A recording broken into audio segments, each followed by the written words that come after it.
Demak, xo'p, ertadan keyin, ya'ni 3 kundan keyin imtihon boshlanadi, xabarlarga ko'ra. Sizlarga eng muhim narsa va juda ko'pchilikda muammoli bo'ladigan essay mavzusini tushuntirib beraman. Xo'p, hozir essay bo'yicha sizga bitta essayni to'liq boshdan oxirigacha qanday yozish bo'yicha va sizlarning xatolaring bo'yicha aytaman, o'shani to'g'ri. Tushunarmi? Demak, mavzuimiz essay mavzusi. Boshlaymiz. Demak, qarang, sizga boyaga aytganimiz ertaga testga kirganingizda essay mavzusi beriladi. Birinchi o'rinni qilasiz, qarang. Savollar kitobchasi bo'ladi va savollar kitobchasining oxirida essay mavzusi beriladi. Eng birinchi qiladigan ishingiz savollarni emas, kitobni oxirini ochib, o'sha oxirdagi essay mavzusiga bir ko'z yuritib chiqasiz. Tushunarlimi? Essayni ko'z yuritilmang, essayni to'liq tushunib oling. Essayda sizdan nimani so'rayapti? Tushunarlimi?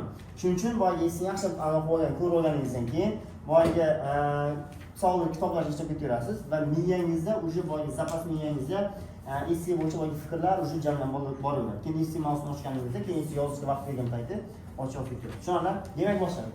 Eng dolzarb mavzulardan biri bo'lgan hozirgi kunimizdagi, demak, onlayn to'lov masalasi. Onlayn to'lov masalasi mavzusi hozirgi kunimizning eng global muammolaridan biri bo'ladi. Ya'ni onlayn to'lovlar hozirgi kunda xabaringiz bo'lsa kerak, juda ko'p joylarda xarid qilinishlarni onlayn shaklda, ya'ni plastik kartalar orqali amalga oshiriladi. Endi mana shu mavzu bo'yicha belgiladi, chunki bu qaror 1-apreldan chiqarib boshlab kuchga kirdi va shu bo'yicha hozirgi kunda jiddiy davom etyapti. Endi qarang, onlayn to'lov masalasi bo'yicha endi ikki xil fikr beryapti, qarang. Ayrimlar deydi, ayrimlar onlayn to'lovlar yashirin iqtisodiyotni kamaytiradi. Yashirin iqtisodiyotni kamaytiradi deyishsa, hop, yana ayrimlar aytibdi, boshqalar, hop, texnik noqulaylik sabab, nima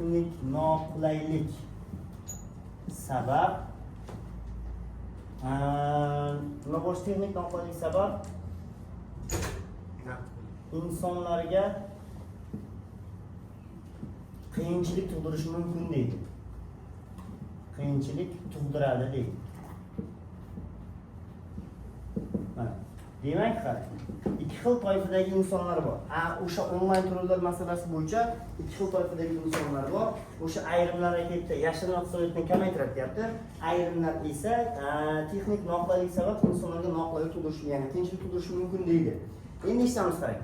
Xo'p, xuddi mana shu bo'yicha sizga tushuntiraman. Xo'p, birinchi o'rinda siz qiladigan narsangiz nima? Esingizda qarang. Eng muhimi mana buni bilib olishingiz kerak. Ya'ni nimalarni? Onlayn to'lov degan narsa. Endi o'ylang, qarang. Onlayn to'lov nima u?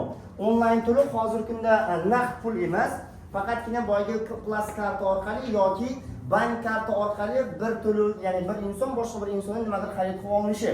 Qarang, mana shu mavzuning tushish ehtimoli katta, lekin tushmasligi ehtimoli undan ham katta. Nima uchun qarang?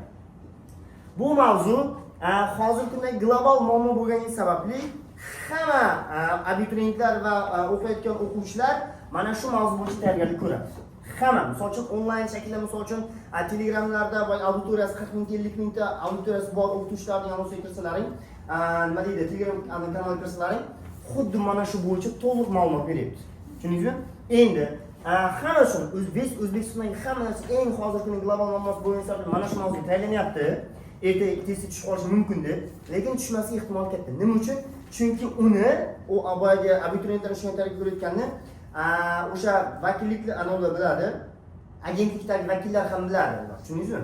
Ya'ni hamma mana shu mavzuni targ'ib ko'ryapti. Demak, bu mavzuni bermaymiz deb bermasligi ham mumkin. Tushundingizmi? O'zi esa jamiyatdagi bo'layotgan global muammolar bo'yicha beriladi, lekin aynan mana shuni bermaslik ehtimoli yuqori. Hamma kanalda ko'rayotgan bo'lsang kerak. Mana shu mavzu yashirin iqtisodiyot, boyagi onlayn to'lov masalasi tushadi deb ko'pchilik juda ko'pchilik joylarda keltiryapti, lekin tushmasligi ehtimoli 99%. Tushunarlimi? Misol uchun bu bo'yicha avval yozgan edik, ana mavzuda, o'sha darslarni yozgandik. Yana bir tushuntiraman mana shu mavzu bo'yicha. Lekin tushmasligi ehtimoli bor. Mabodo tushib qolsa, tayyorgarlik ko'rib qo'ying, o'sha bilib qo'ying o'zingizga yarasha, o'sha bo'yicha o'tib ketaverasiz. Tushunarlimi? Demak, boshladik, qarang. Onlayn to'lov, siz birinchi o'rinda qarang. Nima mavzu berishdan qat'iy nazar? Siz birinchi o'rinda mana bu, qarang. Ikki tomonning fikrini emas, birinchi berilayotgan narsani o'ylab oling. Xo'p, onlayn to'lov nima? Hozirgi kunda misol uchun gaz zapravkalarida o'sha nima deydi? Anaga borsangiz, mashina zapravkalariga borsangiz, to'liq to'lovlar onlayn shaklda o'tiladi 1-apreldan boshlab. Ya'ni naqd pul ko'rinishida emas, plastik karta orqali to'lov qilinadigan bo'ldi, to'g'rimi? Endi bu bitta to'lov. Undan tashqari, xo'p, uy oldi sotisi, mashina oldi sotisi, xullas umumiy ko'chmas mulk oldi sotisi ham faqatgina onlayn shaklda bo'ladigan bo'ldi. Ya'ni bir inson o'zining narsasini boshqa bir insonga sotib o'tkazib berayotgan payti, mashinasini yoki uyini yoki qanaqadir yerini berayotgan payti, notarius uni tasdiqlab berish kerak. Unda to'lov onlayn shaklda bo'lgan bo'lishi kerak. Ya'ni bank orqali to'lov qilingan bo'lishi kerak. Undan tashqari, hozirgi kunda do'konlarga kirsangiz, spirtli ichimliklar yoki tamaki mahsulotlari ham to'liq onlayn shaklda bo'ladigan bo'ldi. Endi aytilyapti, bu qolgan mahsulotlar ham, oziq-ovqatlar ham onlayn bo'lish ehtimoli bor degan narsa ham bor. Endi hali ehtimol bor. Tushundingizmi? Qachondir bo'lishi mumkin. Undan tashqari, qiymati 20 yoki 25, aniq esimda yo'q, 20 yoki 25 milliondan yuqori bo'lgan savdolarning hammasi ham onlayn to'lovda bo'lishi kerak. Misol uchun tasavvur qiling, uni kimlar? Tadbirkorlar, biron bir tadbirkor, misol uchun diller dedik, rasmiy diller, chet eldan juda katta partiya mol olib kirdingiz. Uni endi siz ularga, tadbirkorlarga, boyagi savdo sotiladigan shoxobchalarga bo'lib berishingiz kerakmi? Misol uchun bitta do'konga bordingiz, unga 50 millionlik mol berdingiz. Bunisiga borib 100 millionlik beryapsiz, bunisiga borib 200 millionlik mol beryapsiz, to'g'rimi? Endi har biri bilan onlayn shaklda bo'lish kerak degan joy bor. Tushunarli? Demak, onlayn qilmaydigan bo'lsa, u narsa bo'lmaydi. Ya'ni javobgarlik keltirib chiqarish mumkin. Shuning uchun 20 yoki 25 milliondan yuqori bo'lgan savdolar ham onlayn shaklda bo'lishi kerak. Ya'ni hisob raqami orqali bankda yoki plastik karta orqali. Endi nima uchun? Qarang, endi o'ylab yetib oling. Nima uchun onlayn tizimga o'tyapmiz biz? To'g'rimi? Endi qarang, onlayn tizimimizga o'tishimizning sababi. Demak, onlayn to'lov bilgansiz nima ekanligini endi biz ikkita tomondan fikrni boshlaymiz, qarang. Birinchi tomon aytib qarang. Ayrimlar yashirin iqtisodiyotni kamaytiradi deyishyapti bu bo'yicha. Tushunarlimi? Yashirin iqtisodiyotni kamaytirish degani bu, qarang, bizda eng signal so'zimiz bu yerdagi yashirin iqtisodiyot degan joy. Xo'p, yashirin iqtisodiyotda ya'ni boyagi yashirin tovar ayirboshlashdan asli shunga o'xshab keladi. Ya'ni yashirin savdo. Misol uchun yashirin savdo nima? Har bir inson daromadidan, o'zining daromadidan davlatga 12% miqdorida soliq to'lanishi kerak. Tushundingizmi? Daromad solig'i degan narsa bor. Daromad solig'i 12% miqdorida har bir inson o'zidan berishi kerak. Nima ish bo'lishidan qat'iy nazar, daromad olyaptimi? 12% miqdorda. Tushundingizmi? Endi boyaga aytganimizdek, tasavvur qiling, bir rasmiy diller chet eldan katta partiya mol olib kirdi. O'sha molni insonlarga tarqatish kerak. Masalan, bir do'konga 50 millionlik mol tarqatdi. 50 millionlik mol berdi va endi o'sha 50 millionni agar naqd pul orqali sotadigan bo'lsa, 50 million to'liqligicha o'ziga oladi. Agar uni plastik karta orqali yoki bank hisob raqami orqali o'tkazadigan bo'lsa, o'sha 50 millionning 12% davlatga soliq misolida o'tib qoladi. Ya'ni 50 millionning 12%, 10 millionning 1 million 200 bo'ladigan bo'lsa, 5-6 million bo'ladi. Ya'ni 50 millionning 6 millioni soliq hisobida davlatga tushib oladi. Ya'ni bu qarang, qanday ichib olinadi? Bu havoda o'sha sizni plastik kelib tushmasdan oldin ichib olinadi. 50 million misol uchun sotuvchi o'zining plastik raqamidan 50 millionni bosyapti va sizni plastikga tushgancha havoda o'sha sizning solig'ingizdan 6 million tushishini ichib oladi. Tushundingizmi? Shunday, bu sizga 50 million kelib tushmaydi. 44 kelib tushadi. Tushunarlimi? Prognozga ichib oladi. Mayli qarang, u 6 millionda 50 million olyapsiz. Bunisiga 100 million beryapsiz. Tovar 100 millionlik tovar berdingiz, endi 100 millionlikning 12% 12 million bo'ladi. 12 millionni bundan yechib olyapsizlar. Demak, sizda hozir 6 million 50 bundan, 12 million bundan 18 million solig'ingizga ketdi. Tushundingizmi? Bir tadbirkor 150 millionlik boyaga tovar olib kirdi chetdan va uning 18 millioni soliq uchun ketdi, davlat boji uchun. Ya'ni soliq uchun ketdi. Tushundingizmi? Endi undan oldin boyagi siz rastamoshkaga olib kirasiz, boyagi chegaradan o'tib postga berasiz. Undan tashqari boyagi soliq olib qolyapti deb kirasizmi? Demak, bu narsa demak sizda hozir davlatga bo'lgan tushumni ko'paytiryapti. Tushundingizmi? Ya'ni soliqsiz. Endi qarang, mana shu bo'yicha yashirin iqtisodiyot. Undan tashqari do'konlardagi boshqa narsalardagi hamma narsa bo'yicha, misol uchun tasavvur qiling, bitta magazindan, bitta do'kondan deylik, bir oyda 100 million оборот bo'ldi. Оборот degan aylanma, tushundingizmi? 100 million savdo sotiq bo'ldi bir magazindan. Endi o'sha magazin egasi 100 millionning 12 million bo'ladi, 12%. 12 millionni davlatga soliq hisobida berish kerak. To'g'rimi? Lekin agar qachon beradi? 100 millionni onlayn shaklda qilsa, ya'ni boya aytganimizdek terminal orqali, plastik karta orqali qilsa 12%, 12 million beradi. Lekin do'kondor nima deydi? Yo'q, iloji boricha ular naqdga savdo qilishga urinadi. Sababi nima? Chunki sabab bo'lishi 100 millionni agar hammasini plastikdan qilsa, qarang, 100 million оборот bo'ldi, hammasi plastikdan. 12 million davlatga ketadi soliq. agar 100 millionning qarang, 90 millionini onlaynda naqdda qilib, 10 million anoda onlayn shaklda qilayotgan bo'lsa, davlat o'sha 10 milliondan soliq oladi. Tushundingizmi? 10 millionning solig'i 1 million 200 bo'ladi. Tushundingizmi? 1 million 200. Tasavvur qiling. Endi 100 millionning hammasi onlaynda bo'lsa 12 million. O'sha 100 millionning 90 millioni naqd bo'lib, 10 millioni nima onlayn bo'lgandan so'ng davlatga 1 million 200 qolyaptimi? 12 million qayerda yo'q, 1 million 200 qayerda? Tushundingizmi? Demak, davlatda yashirin iqtisodiyot mana bu yil 90 millionda bo'ladi. Boyagi do'kon egasi 90 millionda davlatning hech qanaqa anonsiz, aralashuvsiz qilyaptimi? Demak, davlatning yashirincha deyiladi. Davlatning yashirincha savdo qilinishi deyiladi. Tushundingizmi? Aslida mana shu uchun ham soliq berilishi kerak. Tushundingizmi? Endi bizda unaqa narsa yo'q, ya'ni o'sha soliqchilar kelib turib, do'konlarga olib turib, naqd pulni ham hisoblab o'tirmaydi, qancha savdo qilyapti, nima qilyapti, shuni hisobiga hozir onlayn o'tkazib yuboryapti. Hamma narsa shaffof bo'lsin. Hamma narsa o'sha onlaynda bo'lganda biz o'sha onlaynning hammasini boyga soliqga nisbatan olamiz degan ma'noda, ya'ni yashirin to'lovlarni kamaytirish misolida. Yashirin iqtisodiyot tushundingizmi? Demak, 100 millionning 12 millioni soliq ketyapti, 10 millionning 1 million 200 bo'lyapti. 90 million o'rtada yashirin iqtisodiyot yo'q bo'lib davlatning hisobida yo'q. Tushundingizmi? Endi mana shu narsa yashirin iqtisodiyotni kamaytirish deyilgan ma'noda keltiriladi. Endi boshlaymiz qarang. Mana shu mavzuni shuni oldik. Endi siz boshlaysiz. Esimiz 3 ta qismga bo'linadi. Birinchisi kirish qismi, ikkinchi qism asosiy qism, uchinchi qism esa xulosa qismi bo'ladi. Kirish asosiy hamda xulosa qismi. Endi boshlaymiz qarang. Xo'p, bu bo'yicha sizga tushuntirdim. Demak, kirish qismi qanday boshlanadi? Qarang. Har qanday mavzuda qarang. Har qanday mavzu berilsa sizga, balki mana shu mavzu berilsa yoki bundan boshqa mavzu berilgan taqdirda ham kirishni qanday boshlashingiz kerak. Qarang, mana bular. Ikki tomoni fikrini saqlab qolamiz. Tushundingizmi? Mana bu ikki tomon saqlab qolamiz. Biz esa uning yuqorisidagi berilgan onlayn to'lov masalasiga umumiy fikr bormi, umumiy tushuncha.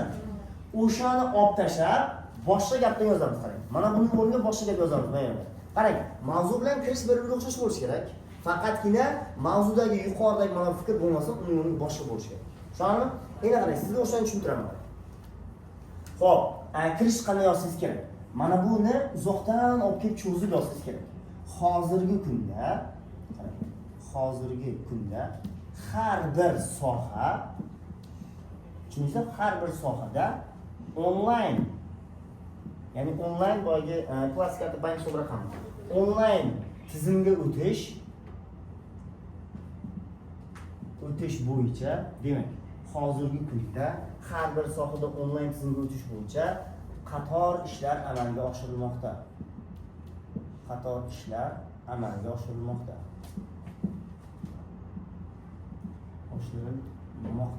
Endi davom etamiz. Xuddi shunday tizim, qaysi sohaga kiryapti? Savdo, tushundingizmi? Savdo sohasiga ham kiritilmoqda. Savdo tizimiga ham, yo savdo sohasiga deylik, savdo sohasiga ham kirib kelmoqda. Kirib kelmoqda emas, kirib keldi tushundingizmi? Demak, hozirgi kunda har bir sohada onlayn tizimga o'tish bo'yicha qator ishlar amalga oshirilmoqda. Xuddi shunday tizim savdo sohasiga ham kirib keldi. Endi bu tizim bo'yicha insonlarda turli qarashlarni tug'dirmoqda, turli qarashlar yuzaga kelmoqda. Bunday tizim bo'yicha insonlarda turli qarashlar mavjud deylik. Mavjud mana. Tushundingizmi? Turli qarashlar mavjud. Endi mana shuning davomidan ikki o'tib qo'yganingizdan so'ng ikki tomonni shu turishda ko'chirib qo'yasiz. Mana bu ikki tomonni fikri qanday yozgan bo'lsa mavzuda, xuddi shu shaklda o'zgartirishsiz ko'chirib qo'yasiz. Mayli bir bitta so'z qo'shib o'tirsangiz ham bo'ladi. Masalan, yozasiz yana. Ayrimlar deysiz. Ayrimlar yashirin iqtisodiyotni kamaytiradi deysa, keyin davom ettirasiz. Boshqalar texnik noqulaylik sabab nima qiyinchilik tug'dirishi mumkin deyishadi. Bo'ldi. Tushundingizmi? Keyin sizlar bitta qilayotgan narsangiz, mana bu ikki tomonning fikrini alohida abzasda yana yozib qo'yasiz. U xato. Tushundingizmi? Chunki kirish qismi o'zi bitta abzasda bo'lishi kerak. To'liq yozib bo'lgandan so'ng davomidan yettiring. Tushunarlimi? Ikki tomonning fikrini o'sha gapning davomida mana bunday yozishingiz kerak bo'ladi. Ayrimlar shunday deydi, boshqalar mana bunday deydi. Har qanday ism mavzusida. Tushunarlimi? Demak, yuqoridagi mana bu fikrni uzoqroqdan olib kelib, to'lqib cho'zib yozasiz va xuddi shunga mos qilib keyin turli qarashlar mavjud deb turib, davomida mana bitta fikrni bir-biriga ulab ketish kerak. Tushundingizmi? Hozir qarang, hamma fikr bir-biriga bog'lanadi. Hozirgi kunda har bir sohada onlayn tizimga o'tish masalasi bo'yicha qator ishlar amalga oshirilmoqda. Xuddi shunday tizim savdo sohasiga ham kirib keldi. Bu tizim bo'yicha insonlarda turli qarash mavjud. Ayrimlar mana deydi, ayrimlar esa mana deydi. Shuni har qanday mavzu esa mana shuni yozib kirish qismi. Tushundingizmi? Kirish qanday yozish kerak? Ikki tomonli fikrni saqlab qolgan holatda yuqoriga uzatamiz. Tamam, davom etamiz. Endi biz asosiy qismga o'tamiz. Siz asosiy qismda qanday yozasiz? Asosiy qism 3 ta abzas qilib yoziladi. Qarang. Kirishni o'zi bitta abzas. Bitta abzasda yozasiz. Umuman abzasni boshqa tashlamang. Tushunarlimi? Eng asosiy qism 3 ta abzas bo'lishi kerak. O'shaning birinchi abzasi, ikkinchi abzasi bor va uchinchi abzas bor. Birinchi, ikkinchi hamda uchinchi abzas. Endi siz birinchi abzasda qarang, mana bu insonlar, ya'ni birinchi tomon fikrni yozsangiz kerak. Birinchi tomon odamlari nimaga uchun shuni deyapti. Ikkinchi tomon odamlarni ikkinchi abzasga yozasiz. Va uchinchi abzasda esa shaxsiy fikr. Siz bu bo'yicha qanday fikrdasiz? Shuni boshlaymiz. Endi birinchi tomonni qanday boshlashimiz kerak? Har qanday mavzuda birinchi tomonda qarang. Ko'pchilik maqol bilan boshlayman deb xato qiladi. Yo'q, hech qachon birinchi tomon fikrni maqol bilan boshlamang. Ya'ni umuman o'zi essingizda maqol qo'llamang. Tushunarlimi? Essida maqol qo'llash degan umuman unaqa qoida yo'q. Ya'ni maqol nima uchun? Qarang, o'zi maqol nima? Maqol bizda badiiy usulimizga xos bo'lgan narsami? Essida maqol qo'llamang. Chunki esse tekshirishdagi yo'riqnomaning birinchi qoidasi esse to'liq publisistik uslubda yozilsin degan joy bor.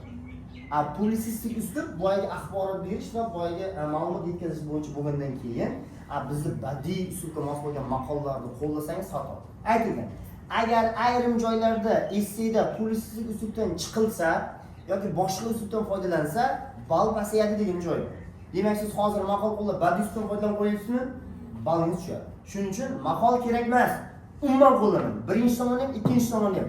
Ko'pchilik shaxsiyda ham maqol qo'llab qo'yadi. Mana shu yerda xatolaring bor. Abituriyentlar, o'quvchilar eshitmanglar. Shaxsiy fikrda ko'pchilik yoki ikkinchi tomon boshlaganingda har bir narsaning nima deysiz? Har insonning o'z gapi bor, to'qning ochi bormi? Bir-birlariga nimadir maqol qo'yasiz. Yo'q, umuman kerak emas. Umuman maqol ishlatmanglar. Tushundingizmi? Har joyning o'z tarozi, kimlarning maqollar qo'yasiz? Har joyning o'z tarozi bor. Keyin har bir to'qning bir ochi bor. Keyin yana do'st achdi, dushman kuldir deysizlarmi?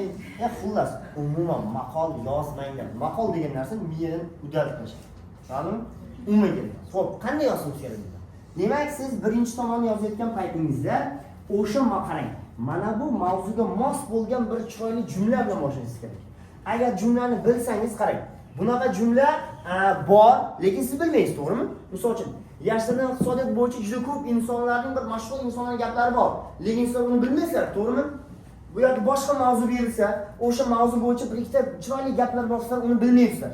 Unda qanday yozishimiz kerak? Unda qarang, quyidagi joyda. Birinchi mavzuni o'ylab yetib oling. Ayrimlar yashirin iqtisodiyotni kamaytiradi deyaptimi? Qarang, endi siz birinchi o'ylab oling. Yashirin iqtisodiyot o'zi nima? Voy, tushundim. Sizning boyga davlatning nazoratsiz qilgan boyga daromadingiz, to'g'rimi? Endi qarang, nima uchun hozirgi kun, endi nima uchun endi chiqib onlayn turib o'ylang. Tushundingizmi? Mavzuni tushunib yeting. Nima uchun aynan kechagi 1-apreldan shu kungacha qilinmagani, nega aynan 1-apreldan boshlab, bu yildan boshlab onlayn turib o'tilyapti? Nima uchun?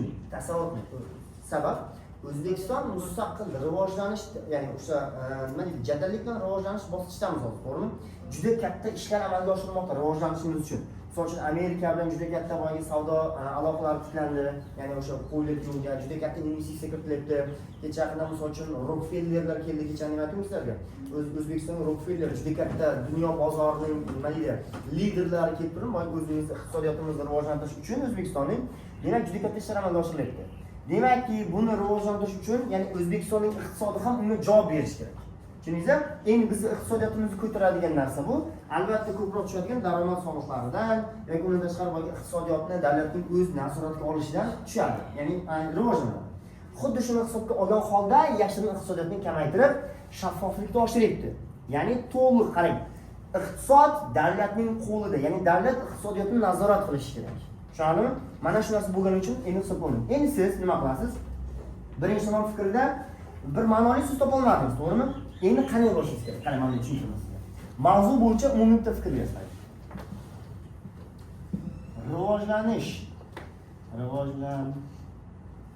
Rivojlanish nafaqat har bir insonning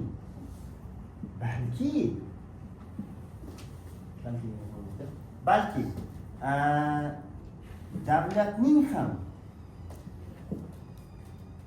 eng ustuvor vazifasidir.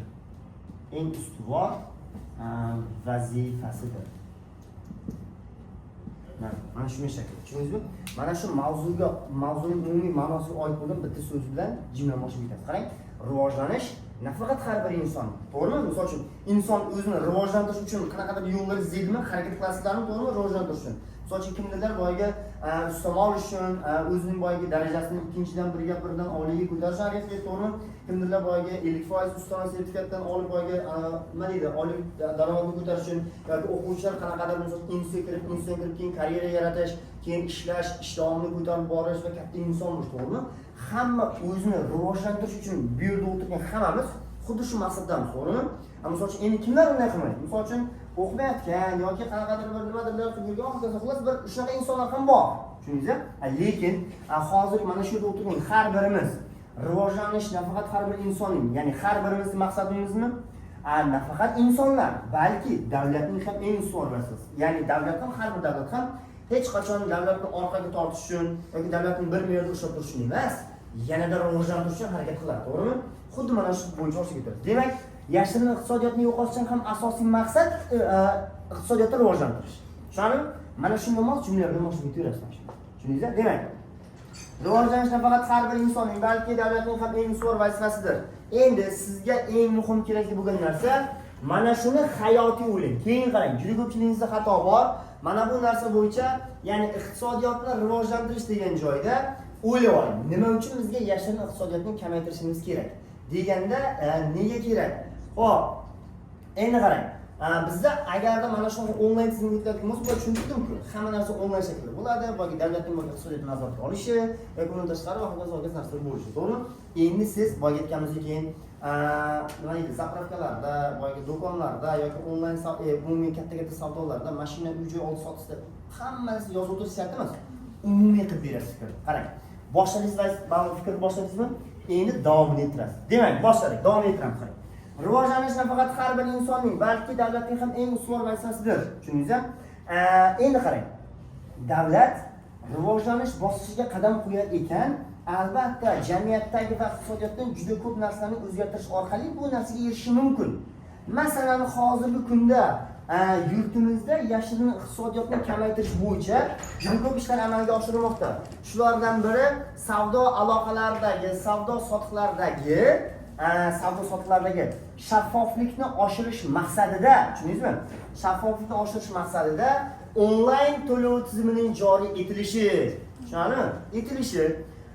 Agarda tizim, ya'ni savdo sotiq to'liq onlayn shaklda bo'lsa, davlat iqtisodiyotni o'z qo'liga oladi deyishmoqda birinchi tomon vakillari. Mana shunday. Deyishmoqda birinchi tomon vakillari. Tushunarlimi? Mana shunday qilib qarang, oxirida mana shunaqa jumla bo'lishi kerak. Chunki bu fikr sizniki bo'lib qolmasligi kerak. Tushundingizmi? Ya'ni ularnikiligi bilinishi kerak. Oxirida deyishadi birinchi tomon egalari. Keyin qarang. Ko'pchilik xato qiladigan narsani sira aytmayman. Birinchi tomonni boshlatganda ayrim insonlar, ikkinchi tomonni boshlatganda ikkinchi tomon egalarining ham fikri bor yoki ikkinchi tomon mana shunday deydi deysizlar, to'g'rimi? Mana shu xato. Xato emas, to'g'ri.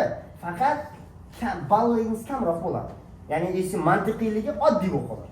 Eski mantiqiyligini oshirishingiz uchun mana bunga o'xshagan jumlalarni yozishingiz kerak. Qarang, boshlaysa. Quyidagi yuqoridagi fikr bo'yicha birinchi tomon egalarining fikrlari o'rnlidir. Boshlaydi. Shunaqa ketaveradi. Yo'q. Ikkinchi tomon boshlaganda. Endi yuqoridagi fikr bo'yicha ikkinchi tomon egalarining ham fikri bor desa. To'g'ri. Unda yozsang xato emas, faqat mantiqiylik sal pasayadi. Tushundingizmi? Misol uchun aynan o'sha joyga, aynan o'sha fikr uchun 10 ball qo'yiladigan bo'lsa, 10 balllik sistemadan 4-5 ball olishingiz mumkin. Misol uchun. Endi siz uni ko'tarishingiz uchun mana bunga o'xshagan jumla bilan boshlashingiz kerak bo'ladi. Shuning uchun boyagi birinchi tomon va ikkinchi tomon boshlaganda oddiy birinchi tomondagilar, ikkinchi tomondagilar deb boshlamanglar. Tushunarlimi? Mana bunga o'xshagan jumlalarni boshlashingiz kerak. Tushundingizmi hozir? Demak, birinchi tomon fikrni berdingizmi endi?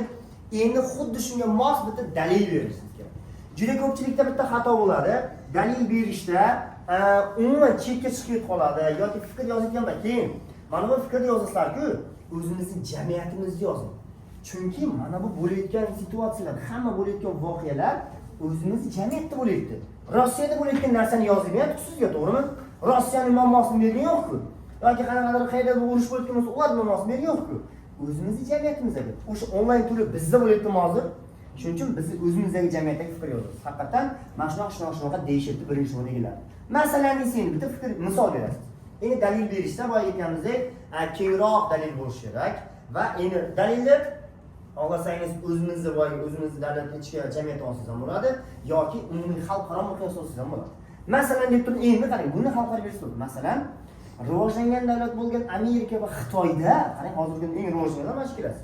Amerika va Xitoyda iqtisodiyotni to'liq davlat o'z nazoratiga olgan va ular o'sha iqtisodiyotni rivojlanish bosqichida mana bu yashirin iqtisodiyotni kamaytirish uchun onlayn tizimga ular ham bizning boyagi hukumat singari sekin-sekin o'tib borgan deysiz bo'ladi. Tushunarlimi?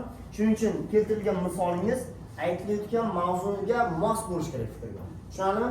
Demak, o'sha yetib olasiz. Demak, birinchi tomon fikrni hayotiy o'zingizni jamiyatga olib yozasiz va keyin dalilni ham xuddi shunga mos bo'lgan shaklda qo'llashingiz kerak bo'ladi. Tushunarlimi? Mana shu. Endi, xo'p, ikkinchi tomonning fikrini boshlaymiz. Ikkinchi tomon fikrini boshlaganda, qarang, voy narsaga e'tibor bersizmi? Birinchi tomon ularnikiligi bilinsin. Ko'pchilik shu narsa bilinmaydi. Ikkinchi tomon, endi bu fikr bo'yicha ikkinchi tomonning egalarining fikri deb boshlamanglar. Tushunarlimi? Oddiy bo'ladi. Uning uchun qanday bo'lishi kerak? Ikkinchi tomon fikrini qarang. Agar siz mavzu topa olmasangiz, ikkinchi tomon fikrini boshlashga qanaqadir fikr topa olmasangiz, mana bunday bo'lsin. Eng hamma mavzu tushunuvchi narsa har bir narsaning ikki tomoni bo'lgani singari, ikki tomoni bo'lgandek deb davom ettiramiz. Mana har bir narsaning ikki tomoni bo'lganidek, onlayn to'lov bo'yicha ham boyagi qarshi bo'lgan tomonning vakillarining ham fikri bor yoki qarshi bo'lgan insonlar ham bor deyish mumkin. Shuning uchun ikkinchi tomon fikrni boshlaganda, mabodo fikr topolmasangiz, mana bunday davom ettiring. Agar yo'q, fikr topaman degan bo'lsangiz, fikrni boshlaymiz. Ikkinchi tomon fikrni qanday boshlashingiz kerak? Xo'p. Endi o'ylayman birinchi o'rinda. Boshqalar nima deyapti? Texnik noqulaylik sababli insonlarga qiyinchilik tug'dirishi mumkin deb. Endi o'ylab oling. Texnik noqulaylik qayerda bo'lishi mumkin? Misol uchun, shahar aholisida, shahar aholisi vaziyatida menimcha texnik noqulaylik tug'dirmaydi. Chunki boyagi banklar har ikki qadamingizda bank bor, bankomatlar bor, kassalar bor yoki paymentlar bor, to'g'rimi? Har qanday vaziyatda, demak, bundan tashqari elektr toki bo'yicha ham hech qanaqa muammo yo'q bo'lmaydi. Endi texnik muammo qayerda bo'ladi? Texnik muammo bu chekka joylarda muammo bo'lishi mumkin. Tushunarlimi? Demak, qarang, chekka joylarda muammo bo'lishi. Endi shu reallik bilan yondashing, qarang. Hamma mavzuga o'tlab ketib, osmonga qarab chiqib ketib, o'ziga sayyoraga qarab, Marsga qarab, yoki Oyga qarab, tushundingizmi? Jamiyatdagi bo'layotgan narsa. Demak, hozir o'zimizni qayerlarimizda noqulaylik bo'ladi. Demak, chekka joylarda bo'lish. Misol uchun oddiy sizga aytaman. Oddiy narsa, mana onlayn to'layapmiz. Misol uchun kecha yaqinda Baxmalga borganmiz. Toqqa borganda, Baxmal zonasiga kirdik. Mening telefonimdagi shunday antennalar nolga tushdi. Kuni bilan yurib kechqurun chiqib ketganmiz, shu joyda bu yoqqa qaytganimizda yana chiqdi. Bitta oddiygina o'sha sim kartaning bo'ladigan muammo. Tushundingizmi? Demak, chekka hududlar endi sim karta ishlamagandan keyin onlayn narsa qanday ishlashi mumkin, to'g'rimi? To'g'ri, u yoqda ishlar ekan. Faqat qaysi bir kompaniya deydi, Uzmobilmi yoki Unesmi nimadir xullas ishlar ekan. Lekin hammasi ham emasmi? Demak, noqulaylik bormikin insonlar uchun? Agar men misol uchun Baxmalga bordim, bir hafta shu yerda qolishimga to'g'ri keldi. Men nima qilaman? To'g'rimi? Demak, shuning uchun noqulaylik bo'lishi mumkinmikan? Demak, undan tashqari O'zbekiston aholisining bilasiz 50% qishloqda, 50% shaharda yashaydi. Ya'ni teng bo'ladi. Ya'ni 50% odam shaharda muammosiz yashasa-yu, lekin 50% odam muammo bilan yashasa, u ham bo'lmay qolishi mumkin. Shuning uchun ayrimlar mana shunaqa tomoni ham bor deyishyapti. Xuddi shu narsani yozasiz. Tushundingizmi? Endi, demak, har bir narsa mukammal bo'lmagani singari, qarang, topolmasang mana bunda yoz dedi. Agar topolsang, boyagi misol uchun men mana yozsam bo'ladi. Yozsiz bo'ladi mana. Har bir narsa mukammal bo'lmagandek, onlayn to'lovning ham boyagi onlayn to'lovning ham bizning jamiyatimizda hali mukammal tizimda ishlab chiqarilishi yo'q. Bu tizim endi boshlandi. Shuning sababli ayrim insonlar bu to'lovlarning chekka hududlarda noqulaylik bo'lishi mumkinligi haqida aytishib o'tmoqda. Chunki qarang, aytib o'tmoqda, ular aytmoqda. Demak, sabab chunki bizning boyagi O'zbekiston aholisining 50% qishloq hayot sharoitida yashaganligi sababli chekka joylarda deb turib, misol uchun boyagi elektr toki bo'yicha yoki undan tashqari internet boyagi ulanishlari bo'yicha muammoliklar bo'lgani sababli onlayn to'lovlarning salgina noqulaylik bo'lishini ta'kidlashmoqda. Ular. Tushundingizmi? Ular ta'kidlashmoqda deb mana shu joyni berishingiz kerak. Keyin endi dalil berasiz. Qarang, dalil berganda juda ko'pchiligingizda xato bor, qarang. Qarang, misol uchun deb turib, boyagi 13-maktabning 11-sinf o'quvchisi mana shunday ish qilgan edingiz-ku va boshqa mavzularda. Bu xato, bu sizga o'qiladi. Qarang, sizlar ikki tomonning fikriga dalil berganlaringda o'zlaringnikidek bo'lib qoladi. Qarang, o'zingiznikidek bo'lib qoladi. Mana aytsam-ki, misol uchun maktabingizdagi yoki mahallangizdagi yoki tumaningizdagi narsani berasiz-ku dalilga. U ularniki emas, sizniki bo'lib qoladi u narsa. Chunki u tuman, u maktab, u qishloq, u shahar sizga qarashligi, to'g'rimi? Shuning uchun uni shaxsiy deb yozmaysiz. Yo'q, dalil berganda e'tibor beringlar. Dalilga juda katta narsa to'layinglar. Dalil ularnikiligiga aytilishi kerak. Ularniki bo'lishi kerak. Tushundingizmi? Boya aytganimiz birinchi oyatku, misol uchun Xitoy va Amerikada shunaqa bo'lgan sabab deb turib. U sizniki emas, u fikr sizga tegishli emas. Ularga tegishli bilinadi. Endi bu tomon yozganda ham, misol uchun deb turib, agar men boya gap qilsam, Baxmalning mana shunaqa joylarda biz borganimizda shunday qildi desalaring yoki kimdir bor ishni yo'q, bo'lmaydi. Chunki Baxmal u sizga menda bu agar men Baxmalga borganimizda shunaqa voqea bo'lgan edi, internet bo'yicha ma'lumot bo'ldi deb yozadigan bo'lsam, u dalil meniki bo'lib qoladi. Va keyin u shaxsiy bilan chalkashib ketib qolishi mumkin. Shuning uchun umumiy qilib yozishingiz kerak dalilni. Tushundingmi? Ya'ni misol uchun O'zbekiston sharoitida boyagi chekka hududlar bo'lgan, misol Qashqadaryo, Surxondaryoning chekka viloyatlari yoki boyagi Navoiyning chekka joylarida va hokazo mana shunaqa joylarda internet cheklovlari endi yetib borayotganligi sababli ularda mana shunaqa noqulayliklar hali shu kungacha ham kuzatilmoqda. Hamon dalil berib o'tyapmiz. Tushundingizmi? Shu. Demak, birinchi son yozilgan e'tibor bersak, ikkinchi songa xuddi shu. Endi shaxsiy fikr. Qarang, shaxsiy fikrda juda ko'p abituriyentlarda bitta narsa xato bo'ladi. Birinchi tomonni to'liq yozib beradi, ikkini yozib beradi, shaxsiy yoritmaydi. Ya'ni qarang, shaxsiy fikringiz mana asosiy fikrda birinchi tomon fikri 60 ta 70 ta so'z atrofida bo'lishi kerak. Ikkinchi abzas ham 60 ta 70 ta so'z atrofida bo'lishi kerak. Shaxsiy fikrga kimdirlar 10 ta yozib qo'yadi, 15 ta, 20 ta, 20 so'z. Bu ham uchinchi abzas 60 ta 70 ta so'z bo'lishi kerak. Siz birinchi va ikkinchi tomonni qanday yoritsangiz, uchinchi abzas shaxsiy fikringizni xuddi shunday yorishingiz kerak. Mana misol uchun, xohlagan bitta shaxsiy messenjni olaman deydi. O'shani shaxsiy fikr ko'ramiz. Mana bergan. Birinchi tomon fikrni yoritgan, ikkinchi tomonni yoritgan, shaxsiy fikrga kelganda juda qisqa shaklda yozib qo'ygan. Mana. Xo'p.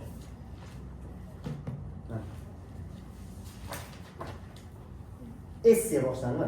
Ketyapti endi birinchi tomon fikri. Mana bu yergacha, ana birinchi tomon. Mana ba'zilar mana bu yerda bo'lsin, kirish bu tarafda, kirish birinchisiga ketmaydi, yozgan yaxshi. Birinchi tomon fikrini yozyapti. Mana bu yerda bo'shyapti, ba'zilar deb turib. Mana yergacha kiryapti. Salkam bir bet, to'g'rimi? Asal sen bu 50 olmasa chiqib qoladi. Yaxshilar javob beradi. Ikkinchi tomon boshyapti, mana boshqalar deb boshlayapti. Boshqalar deb boshlab, mana yergacha kiryapti mana. Uniki ham salkam bir bet yaqin. Endi men aytdim, mening fikrimcha deb shaxsiy fikr boshlab qarang. Mana bu yerda boshlandi. 1 2 3 4 5 ta. Mana yerda tugayapti. Tushundingizmi? 5,5 qator. Hisoblasangiz, har birida 3 tadan so'z bor, 15 ta so'z. 5 qator, 6 qator mana. 6 qatoringizda 3 tadan so'z bo'lgan 18 ta. Mana 20 ta deydi. Ey, shaxsiy fikr umuman tushunmagan. Ko'pchilikda mana bu narsa xato bo'ladi. Sen zo'r yozdim deb o'ylaydi. Ikki tomonning fikri zo'r yozib beradi, lekin shaxsiyda aniq katta qilib ochib bermaydi, to'liq yechimlarni bermaydi, qisqa qilib yozib qo'yadi. Bal shunga yarasha keyin pasaga ketadi. Shuning uchun qarang, birinchi va ikkinchi tomonni qanday ochib bergan bo'lsangiz, shaxsiyni ham xuddi shunaqa shaklda ochib berishingiz kerak bo'ladi. Tushundingizmi? Shaxsiy ham. Endi boshlaymiz qarang. Shaxsiy fikr boshlanadi. Menimcha doimo. Tushundingizmi? Menimcha abzasdan qo'yib, menimcha deb boshlab, keyin fikr davom ettirasiz. Endi shaxsiy fikrda qanday yozish kerak? Qarang, shaxsiy fikrda birinchi tomon va ikkinchi tomon fikri bo'yicha siz qaysi insonlarning fikrini ma'qullamoqchisiz, ya'ni qaysilarni ma'qullaysiz. Tushundingizmi? Shuning uchun ikki tomonning fikrini birini yoqlashingiz kerak bo'ladi. Endi shunday mavzular borki, sizga ikki tomon ham qulay kelmaydi. Shunday mavzular bor, Ikkalasi ham qulay keladi. Endi unaqa juda kam, tushundingizmi? Lekin aksariyat mavzularda ikki tomonning birini yoqlashingiz kerak bo'ladi. Tushunarli? Shunda qarang, shaxsiy fikr boshlaysiz. Menimcha, misol uchun, mana shu mavzu bo'yicha siz o'rtada yechim berasiz. Har qanday mavzuda ham. Nima tomonga aloqasangiz ham, qo'shilsangiz ham yechim bilan asoslab berishingiz kerak. Nima uchun shu tomonga qo'shilasiz? Nima uchun shunaqa bo'lyapti va sizning taklifingiz nima bu bo'yicha? Yechim, tushundingizmi? Boshlaymiz. Menimcha, demak, davlatni rivojlantirish uchun iqtisodiyotni yashirin, ya'ni qarang, menimcha davlatni rivojlantirar ekanmiz.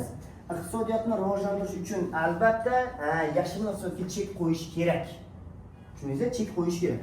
Chunki bunday narsalarni qilmasdan turib, rivojlanish bosqichiga qadam qo'yib bo'lmaydi. Qadam qo'yilganda ham juda sekinlik bilan rivojlanish mumkin.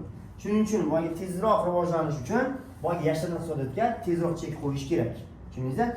Lekin ammo biroq, tushundingizmi? Lekin bu yashirin iqtisodiyotni kamaytirishda onlayn tizimga o'tilish har bir fuqaro uchun, har bir joyga, ya'ni qishloq sharoitimi, shahar sharoitimi farqi yo'q, har bir insonga to'laligicha sharoitlar yaratilgan bo'lishi kerak. Ya'ni chekka joylarga borganingda ham o'sha bankomatlar ismi, bank ismi, boshqa narsa ismi to'liq o'shanaqa sharoit bo'lishi kerak. Tushundingizmi? Chunki iqtisodiyotni rivojlantiraman deb aholining manfaati va sharoitiga zid keladigan ishlarni qilish yaramaydi. Tushundingizmi? Mana shaxsiy o'zingizning fikringizni bering. Xohlagancha fikr ayting, siz yechim bering. Mana shu mavzu bo'yicha buyuring. Misol uchun mening fikrim bu. Demak, mana shu yashirin iqtisodiyotni kamaytirmoqchimiz va davlatni rivojlantirmoqchimizmi? Men qarshi emasman. Men roziman bu narsaga. Faqat har bir insonning manfaati o'ylansin. Bu yerda davlat manfaati birinchi o'rinda emas, xalq, inson manfaati birinchi o'rinda turishi kerak. Shuning uchun har bitta insonning anosini hisobga olib, sharoitini hisobga olib, yengillik va qulayliklar berilishi kerak. Va undan tashqari, boya aytganimizdek, iqtisodiyotni yashirinni kamaytirar ekanmiz, xo'p, unga rozi bo'ldik, faqatgina boya aytganimizdek, insonlarning boyagi noqulaylik bo'ladigan vaziyatga emas, faqat insonning qulayligi tarafini yonlashimiz kerak. Tushundingizmi? Endi insonlarga noqulay bo'layotgan nima? Oddiy fuqaroga tasavvur qiling, misol uchun, oddiy olamiz, zapravka borsiz. Zapravka borganda misol uchun kimdirlar kirish mumkin, onlayn to'lov qilinyapti. Sizda naqd pulingiz bor, onlayn pulingiz yo'q. Siz uni birinchi plastik kartaga tashlashingiz kerak. Uning uchun bankomatga borasiz, pul so'ragan bankomatda 2% mi 3% foiz oladi. 3% foiz olayotgan bo'lganimiz 3% mi 100 ming tashladingiz plastikka. 3% pul oladi sizdan. 3 ming degani bu. Keyin undan plastikdan sizni plastikni u urib qoladi-ku. Undan ham foiz olyapti. Undan ham yana 3 ming olyapti. Demak, 100 mingdan 6 ming minus ketyaptimi? Oddiy inson misol uchun oddiy insonga 6 ming pul emas, nima deydi? Pulchida qolgan pul emas. Bu bir martalik uchun. Endi har kuni qarang, O'zbekistonda juda ko'p insonlar bor avtomobilda, to'g'rimi? Misol uchun taksistlar kundalik boyga ro'zg'or, taksi orqali o'sha nima deydi? Mashina orqali topib yurgizadiganlar bor, to'g'rimi? Ular bir kunda 2 marta, 3 marta ham o'sha zapravka qiladiganlar bor. Ulargacha, misol uchun 3 marta zapravka qilsa, 6 mingdan bo'lganda 18 ming bo'ladi bir kunda o'zida. Shu ham yaxshigina bo'ladi, ya'ni yig'ilib bor. Tushundingizmi? Demak, insonlarga noqulaylik tomoni bormi? Demak, siz endi bunaqa mayda-chuyda narsa yozib o'tirmang. Demak, har bir insonning manfaati hisobga olingan holda boyga o'shanaqa yechimlar berilishi kerak. Mana shaxsiy fikrda yechim berishingiz kerak. Tushunarlimi? Keyin shaxsiy fikrda juda ko'pchilikda xato ketadi. Misol uchun birinchi tomon fikrni qo'shilyapsiz, to'g'rimi? Qo'shilganingizda birinchi tomonda yozgan gaplaringizni shaxsiy yozib qo'yasiz. Tushundingizmi? Ya'ni birinchi tomonda yozgan bir ikki gaplaringizni xuddi shu holda shaxsiy ko'chirasiz. Bu sizdan balding ketishiga sababchi bo'ladi. Tushunarlimi? Ya'ni siz shaxsiy fikr bermaysiz degani bu yerda. Siz birinchi tomondagilarning fikrini berib qo'yibsiz shaxsiyda. Tushunarlimi? Shaxsiyda shunaqa jumla yozishingiz kerakki, yuqorida umuman aytilmagan bo'lishi kerak. Mana men hozir aytgan shaxsiy fikr yuqorida ta'kidlandimi? Yo'q. Shuning uchun shaxsiyda xuddi shu shaklda berish kerak. Yoki ikkinchi tomon fikrga qo'shildingiz, ikkinchi tomonda ham xuddi shunday yuqorida bo'lmagan bo'lishi kerak. Umuman fikr takroriy, so'z takroriy umuman foydalanmagan bo'lishi kerak. To'liq shaklda yozib berishingiz kerak. Tushunarlimi? Mana shu shaxsiy fikr. Demak, menimcha deb turib, to'liq shaklda yozib ketdi. Tushungan shaxsiy fikr. Endi xulosa qismi qolyapti. Endi xulosa qilib aytganda, aynan mana shu xulosa qismingiz mana shu jumla bilan boshlansin. Xulosa qilib aytganda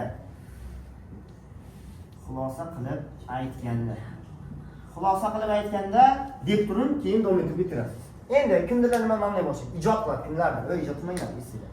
Xulosa qilib aytganlarning o'rniga yuqoridagi fikrlar bo'yicha mening xulosam shuki, yo'q. Tushundingizmi? Oddiy xulosa qilib aytganda. muxtasar o'rnida shuni aytishim mumkinki, yo'q, oddiy xulosa qilib aytganim tushundingizmi? Umuman hech qayerga ijod qilib tashlanglar. Oddiygina xulosa qilib aytganda, albatta xulosa qilib aytganda davlat iqtisodiyotini rivojlantirar ekanmiz. Albatta yashil iqtisodiyotni yo'qotmoqchimizmi, yetganini kamaytirmoqchimizmi? Bunga demak zamin yaratilishi kerak. Ya'ni davlat tomonidan o'ylagan holatda zamin yaratilishi kerak. Bu yopishingiz kerak tamom. Keyin ko'pchilik nima deydi? Xulosani yozayotganimizda shaxsiy fikrga juda o'xshash bo'lsin. Qarang, mana bu narsa. Xulosa deganda o'zi nima tushunasiz? Aytilgan hamma narsa bo'yicha oxirgi xulosa. Tushundingizmi?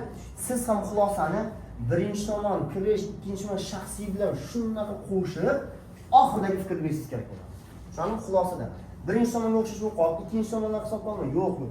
Xulosa to'liq oxirida yopiladigan gap. Chunki bitta narsani xato qilasizlar, keyin xulosada ham juda ko'p yozasizlar. Yechimi kimlardir yechim deb deyishadi xulosada. Xulosa yechim beradigan joy emas. Yechimni boya aytganda shaxsiyga berishingiz kerak. Xulosa shunchaki mavzu bo'yicha yopib beruvchi gap bo'lishi kerak.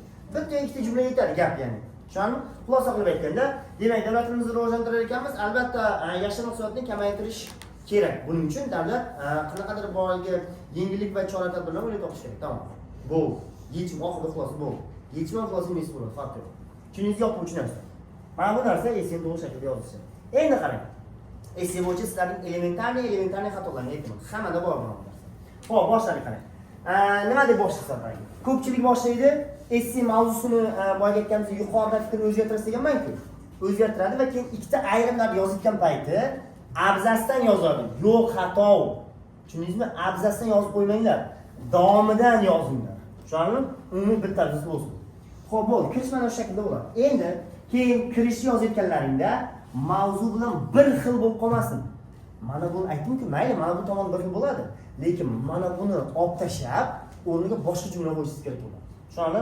Mana bunga o'xshagan bo'ladi. Endi asosiy qismni birinchi abzasini boshlaymiz. Birinchi tomon fikrni yozayotganlaringizda, boya aytganimizdek, birinchi tomon egalari deb iloji boricha boshlamang. Bu balda salgina mantiqiy passaj olib kelish mumkin. Yaxshiroq va kattaroq ball olishingiz uchun bir qanaqadir yaxshi chiroyli jumla bilan boshlashingiz kerak bo'ladi. To'g'ri, chiroyli jumla bilan boshlasangiz ball qo'shib bermaydi, lekin mantiqiylik yaxshilanadi.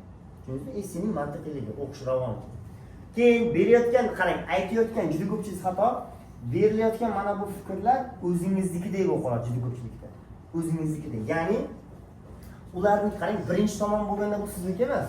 Ularning fikri, ularniki ekanligi bilinishi kerak. Tushundingizmi? Ikkinchi tomonda ham xuddi shunday. Ikkinchi tomonda ham ularniki ekanligi bilish kerak. Tushundingizmi? Birinchi tomon ham, ikkinchi tomon ham o'zingizniki emas, ularniki. Birovlarning gapini yozishga mo'jiz kerak bo'ladi. Va boya aytganimiz qo'llayotgan dalil ham qarang. O'zingiznikidek o'qimas. Misol uchun 28-maktab o'qituvchisi shunaqa yo'q. Bu sizniki o'qiladi. Tushundingizmi? Shuning uchun boshqa birga bilish kerak. Xo'p, keyin nimada xato qilasiz? Shaxsiy fikr boya aytganimizdek kamroq yozib qo'ymang. Tushuningizmi? Ko'proq ochib yechim.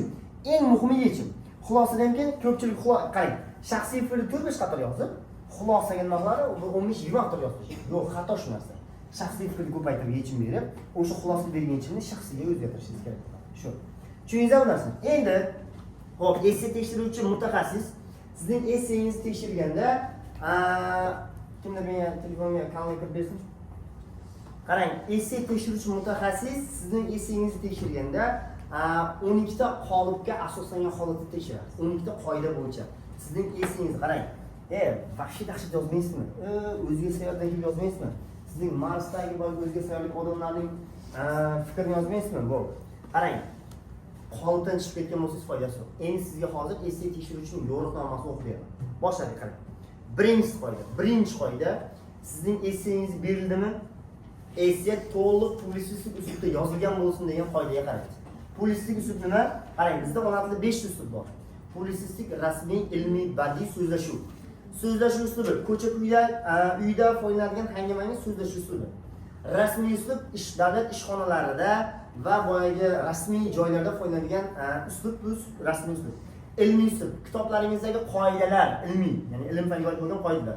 Ona tilidagi qoidalar, fizikadagi, kimyodagi, matematikadagi qoidalar ilmiy uslub. Badiiy uslub bor, adabiyotlardagi bo'lgan hangomalar, to'g'ri? Va publisistik uslub bor. Bu ommaviy axborot vositalarida berilayotgan suxandonlarning, notiqlarning, boshlovchilarning gaplari publisistik uslub deyiladi. Bunday qarang, bir esingda. Har kuni kim misol uchun televizorda ko'rasiz yoki telefonda ko'rasiz, YouTube'da, Instagram, Telegramlarda boyga ma'lumot berib boshlovchi bo'ladi-ku. Boshlovchi qanday gapiradi? Xuddi shunaqa shaklda yozish kerak.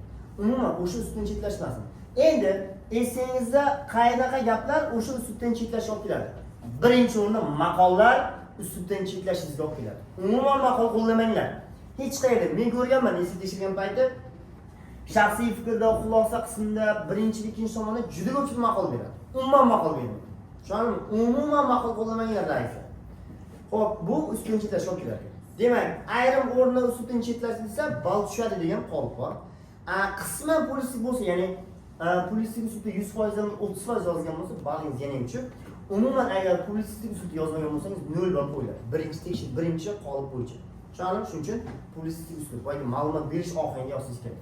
Rasmiyga yaqinroq, rasmiyroq shaklda yozsangiz bo'laveradi. Shunday. Ikkinchisi, vaziyat yuzasidan har ikkala qarash hamda shaxsiy fikr to'liq yoritilsin. Qara, sen mavzudan chiqmagan holatda birinchi tomonni va ikkinchi tomonni to'liq va shaxsiyni to'liq yoritib, yechim bilan berishingiz kerak bo'ladi shaxsiylar. Tushundingizmi? Agar aytib qarang, vaziyat yuzasidan har ikkala qarash yoritilsa-yu, lekin shaxsiy fikr yoritilmagan bo'lsa, qarang, boya aytgandek, kimdir kam yozib qo'yish shaxsni ochib bermaydi deyapman-ku. Balingiz mana shu asosdan tushib ketadi. Shuning uchun, demak, ikkinchi qonunga e'tibor bo'lasizlar. Keyingi qarang, e'tibor bering. Dalil degan joyda juda ko'pchilik shaxsiy fikrga dalil berasiz. Yo'q, shaxsiyga umuman dalil qo'llamay aytib qarang. Har ikkala qarash dalillar bilan asoslangan bo'lsin. Har ikkala qarash dalillar bilan asoslangan bo'lsin. Shaxsiy fikr demayaptimi? Faqat birinchi, ikkinchi tomon fikrlari, tushunarlimi? O'sha vaziyatingizga mos bo'lgan dalil berishingiz kerak bo'ladi. Aytayotgan nima uchun odamlar unaqa fikr bildiryapti va shunga mos dalil, nima uchun ikkinchi tomondagi odamlar shunaqa fikr bildiryapti va shunga mos bo'lgan dalil. Tushunarlimi? Mana shu. Aytib, agarda faqat bitta qarash dalillangan bo'lsa deyapti, bal tushadi. Har ikkala qarashga kelib dalil bersa-yu, lekin vaziyatga tushmasa, undan ham pastga tushadi. Agar dalil bo'lmasa, 0 bal qo'yiladi. Tushunarlimi? Demak, bitta tomonga dalil qo'llab, birisiga qo'ymasangiz bal tushadi. Ikkalasiga dalil qo'llasangiz-u, lekin vaziyatga umuman tushmasa, bal nima bo'ladi? Tushunarlimi? Shuning uchun qo'llayotgan dalilni o'ylab yozing. Keyingi 4-qoida. Kirish asosi va xulosa qismi to'liq yoritib berilsin. Ya'ni siz kirish qismiga boya aytganimizdek to'liq yoritib berishingiz kerak. Birinchi, ikkinchi shaxsiy xulosalar to'liq yoritib berish kerak. Agar qaysilar chala-chala yoritadigan bo'lgan bo'lsa, ballar tushib ketaveradi shunga yarasha. Shuning uchun to'liq ochib yoritib bering. Umumiy shaklda. 5-si mantiqiy qurilish, gaplar xat boshlariga to'liq ajratilsin. Mana 5 abzas, 5 ta boshlaydi. Tushundingizmi? Demak, kirish qismi bitta abzas, asosiy qismi 3 ta abzas, xulosa qismi bitta abzas, 5 ta bo'ladi. Ko'pchilik 7 ta abzas qo'yadi. 7 ta abzas qayerda qiladi? Kirish qismi o'zini 3 ta abzas qiladi. Ya'ni mana yerdan boshlaydi, keyin ikki tomondan fikrlanib 2 ta abzasga yozib qo'yadi. Unaqa qilmanglar. To'liq kirishni o'zini bitta abzasga yozishlar kerak. Tushunarli? Keyingisi. Xo'sh, mantiqiy mazmuniy usulga to'liq rioya qilingan fikr takrori kuzatilmasin. Fikr takrori boya aytmislarga. Shaxsiyda aytayotgan gaplaringni yuqorida bo'lmagan bo'lishi kerak. Tushunarlimi? Agar bo'lsa xato. Hattoki xulosada aytgan gaplaring ham yuqorida bo'lmasligi kerak. Umuman, qarang, bitta fikrni yozdingizmi, miyadan o'chiring bo'ldi. Boshqa fikr topdik. Bularni yozib bo'lsa, bo'ldi, miyadan umuman u fikrni o'chirib tashlang. Yangi fikr o'ylab topishingiz kerak. Boya aytgan shaxsiy fikrdagi gaplar yuqorida bo'lmadimi? Yo'q, demak, fikr takror bo'lmasligi kerak. Davom etamiz. Eng oddiy narsa, qarang. Bir xillarni bunday qiladi. Ustoz dedi, men dahshat ess yozdim. 4 oy 5 oy tayyorlangan bo'ladi. Men essimni zo'r yozdim. Lekin men bilan kirgan umuman tayyorlamagan bir dugonam deydi. Esidi meni bilan 6 deydi. U deydi bir 55-60 6 deydi. Menga 35-40 bal qo'yib qo'ydi deydi. Nega? Yo'q, haqqani tekshirmagan ustoz deydi. Ular umuman odam ko'payib ketgan sababli haqqani bo'lmagan deydi. O'sha bekorga ishlasangiz. Tushunarlimi? Umuman unaqa bo'lmaydi. O'sha anular agentlikdagilar to'liq esselaringiz 12 ta qolib to'liq tekshiradi. Tushundingizmi? Nimadan? Siz xato qilgansiz demak shuni. O'zingni aldama, tushunarlimi? Ya'ni kimdirlar o'zini ovutish uchun kambaloq qo'ydim, men unday bo'lib qoldim, bunday bo'lib qoldim. Aybni ularga to'nkamanglar. Ayb sizlarning o'zlaringda. Nima uchun desa, nima uchunki sizlar eng elementar oddiy narsada xato qilgansizlar. Ya'ni qarang, esingda dahshat yozmasdan turib oddiy yozgan, lekin o'ylamagan holatda 45-50 to'plab qo'yish mumkin. Ya'ni qarang, sizga o'sha qoidalarni o'qib beraman. 7-qoidaga ketdi. Imlo bilan bog'liq xatolik uchramagan bo'lsin deyapti. Agar yozgan esingizda umuman imlo xato qilmagan bo'lsangiz, sizga 6,5 ball beriladi. Tushundingizmi? 6,5 yo'q 7 yo'q 6,5 ball beriladi.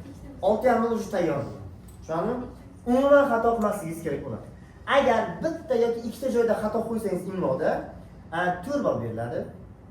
Agar 3 ta 4 ta xato qo'ysangiz 2 ball beriladi.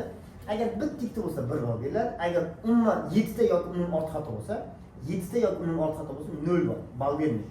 Endi imlo xato qilish aniq emas-ku. Nima deydi? Hech kim qilmaydi, to'g'rimi? Osonchalik imlo qoida yozish oson. Shuning uchun to'liq to'g'ri yozsangiz, esingiz dahshat chiqmagan bo'lsa ham, lekin sizga 6,5 tayyor. Ikkinchisi punktuatsion xatolik bo'lmasin, ya'ni tinish belgilari. Tinish belgilarini to'g'ri qo'yish kerak bo'lgan joyga, qo'ymas kerak bo'lgan joyga qo'yma. Yana o'sha 6,5 tayyor. Tushundingizmi? O'sha shungiz 13 ball bo'ldi. Ikkita qoidani davom ettiramiz. Hali mantiqiylik bo'lmagan taqdirda mana shu o'zini ketadi. Ya'ni 13 bo'ldimi? Agar o'sha tinish belgi bo'yicha bitta ikkita xato bo'lsa, tushadi. 3-4 ta bo'lsa yana tushadi, 5-6 bo'lsa yana tushadi, 7 ta yoki undan ortiq bo'lsa qo'yilmaydi. Tushundingmi? Shuning uchun tinish belgi xato qilmang. Eng oddiy narsa. Keyingi qo'shimcha qo'llashning bog'liq xatolik. Qo'shimcha qo'llash bor-ku. Ya'ni onani allasi, to'g'rimi? Yo'q, onaning allasi. Mana shunga o'xshagan qo'shimcha to'g'ri qo'ying. Endi hech kim qo'shimcha xato qilmaydi. To'g'ri, bitta ikkita o'quvchida uchrab qoladi, lekin aksariyat odamlar xato qilmaydi. O'sha xato qilayotganlar ham to'g'rilayman shuni. E'tibor bilan o'ylab yozinglar yo'lsa. Qo'shimcha xato qilmasangiz yana 6,5 ball tayyor. O'sha shuning o'zi 21,5 bo'ldimi? 19,5 bo'ldi. Tushundingizmi? Keyingi so'z qo'llashning bog'liq xatolik bo'lmasin. Ya'ni so'zni mamnun qo'llanasiz. Misol uchun yuzingni yuvib kel deymiz, to'g'rimi? Bor, mashinangni yuvib kel demaydi, to'g'rimi? Demak, o'shanaqa demaysiz. So'zni qo'yilish kerak bo'lgan joylar bor. Misol uchun qarang. Hozirgi iqtisodni rivojlantirishda, xo'p qarang. Diyorimizning iqtisodiyotini rivojlantirish deymizmi? Yo'q, qarang. Mana bunday narsa. Vatan, el, yurt, mamlakat, diyor, o'lka hammasi bitta so'zga teng. Ya'ni o'sha insonning vatanini bildiradi. Lekin hammasini qo'yilgan joylari bor. Misol uchun, diyorimizning iqtisodiyoti demaymiz, to'g'rimi? Yurtimizning iqtisodiyoti yoki vatanimiz ham deya olmaymiz. Davlatimiz iqtisodiyoti deymiz. Vatan, diyor, elimizning iqtisodiyoti demaymiz, to'g'rimi? Yo'q, ko'ryapsizmi? Elimizning iqtisodiyoti badiiy sudga xos ko'proq. Vatanimiz ham xuddi shuni badiiy qilib keladi. Shuning uchun har bitta so'zni qo'lga to'g'ri qo'llansa. Endi hech kim bunga xato qilmaydi. Shuning uchun men misol uchun o'sha orasida ko'raman. U bo'yicha 6,5 ball tayyor. Tushundingmi? Mana shu elementar narsalar. Keyingi qoida. Leksik xilma-xilliklar kuzatilsin. Tasviriy ifodalar, vaziyatga mos maxsus leksik birliklar va boshqa barqaror birikmalardan foydalansin. Endi qarang, bu yerda qanaqa narsa bo'lyapti? Mana shu mavzuga oid bo'lgan zamonaviy yangilangan so'zlardan. Tushundingizmi? Misol uchun onlayn xarid, onlayn savdo, undan tashqari xarid sifati, plus mana shunga o'xshash o'sha iqtisodga oid bo'lgan bir ikkita jumla qo'llasangiz, ball qo'shib berasiz. Tushundingmi? Shu. Keyingisi, bu bo'yicha hech kim xato qilmaydi. Oxirgi qoida, shevaga oid so'z, qo'shimchalardan vulgarizm, varvarizm, parodiya so'zlar uchramaydi. Endi esingizga birov so'kmaysiz, to'g'rimi? Birov haqorat qilmaysiz, to'g'rimi? Mana shundan hech kim xato qilmaydi, undan ham 6,5 ball olasiz, bemalol. Va keyin ko'pchilikda bir ikkilarda uchrab qoladi. Misol uchun to'g'ri, biz hammamiz bitta tilga mansub xalqmiz, lekin shevalarimiz bor, to'g'rimi? Misol uchun biz o'zimiz Jizzaxda mana bu shaharda shevasi, Navoiy kolxoz, Maqsad kolxoz shevalari salgina boyga boshqaroq, to'g'rimi? Ya'ni gapirsa manni gapiradi, ketin yoki yana nimadir xullas shevalar bor. O'sha shevada yozsangiz ham ballingiz ketadi. Shuning uchun oddiy adabiy shevada yozsangiz kerak. Adabiy tilda, shevada emas, adabiy tilda yozsangiz kerak. Adabiy til deb turib keyin badiiy sud qo'shib ketmang. Oddiy o'zbek tili. Misol uchun men keldim, men keldim emas, men keldim. Yoki Toshkent emas, men kelyapman deydi-ku. Qilyapti, yo'q, unaqa emas, oddiy. Qilyapti, keldi, yoki o'qiyapman, va ho'l shaklda qo'yishadi. Tushundingizmi? Shunaqa sheva so'zlardan foydalanmang. O'shanda ham ballingiz bemalol beriladi. Tushundingizmi? 5 ta 6 ta mana bu tekshirish bo'yicha siz bemalol bas ko'tarish mumkin. Shuning uchun elementar narsa. Kimdirlar qarang, haqiqatan to'g'ri, mana bu o'quvchilar bor, bir o'quvchilar o'qish zo'r, fikrlash zo'r, yozish zo'r, lekin elementar xato bor. Tushundingizmi? Ball tushib ketaveradi. Lekin fikrlashi unchalik zo'r emas, boyga yozib bera olmaydigan, lekin elementar narsalar to'g'ri qilgan bo'yicha ikkalasi birdek qo'yadi esingizda. Esingizda shunaqa joyi bor. Tushundingizmi? Demak, zo'r yozishingiz bilan birgalikda xatosiz ham bo'lish kerak. Shundagina balandor olasiz. Tushundingizmi? Tamom. Demak, esingizda siz bo'layotgan xatolarga, yo'l qo'yayotgan xatolarga mana shunday yechimlarni qilishingiz kerak bo'ladi. Tushunarlimi? Shu. Endi qarang, qanaqa mavzuga sizlar tushib berish mumkin? Hozirgi jamiyatimizda nima bo'ldi?